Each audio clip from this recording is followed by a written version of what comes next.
Scott, what precisely in the Human Rights Act is actually stopping the government doing what it wants to do to deter people crossing the Channel?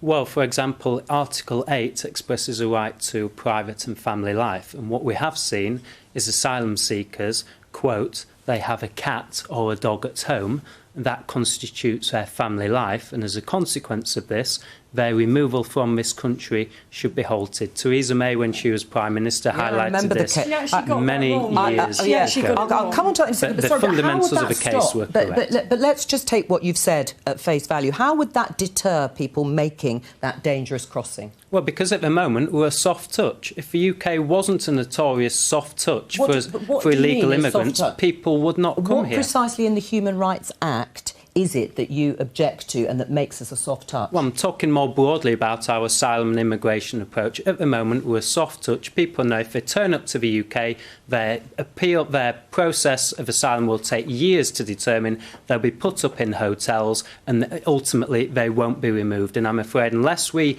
take away these pull factors, the UK will continue to attract migrants, illegal immigrants, in their thousands. This has to stop, and that's why the Borders Bill is so important. But we can't do it just with the Borders Bill alone. The Human Rights Act has to be reformed. I think we need to be really careful about talk around scrapping the Human Rights Act. This is an act that gives access to justice for everybody without fear or favour. You talk to anyone who was involved in the Snatch Land Rover case, John Warboys, the taxi rapist, Hillsborough, Mid-Staffs Hospital. All of those people used that act to get justice. How on earth can anyone say they would want to see that scrapped? Because those provisions are already on the statute book. Let's separate the Human Rights Act from human rights. Well, you can't. It does what it says on the tin. No, the two are completely separate. You can remove the Human Rights Act and human rights would still be enshrined within British law. And in any case, the Conservative Manifesto, when we pledged to do this years ago, said it would be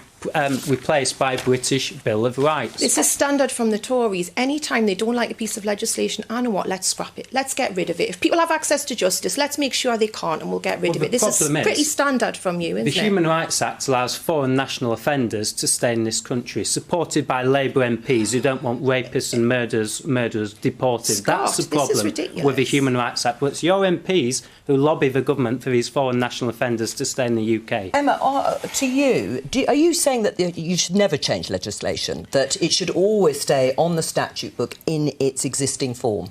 Not at all. I mean, I've been in Parliament for a long time now and I've changed pieces of legislation. That's not what I'm saying, but to talk about scrapping an entire act that gives justice to all of those cases that I've just mentioned is very foolish and very reckless, and you shouldn't go down that route.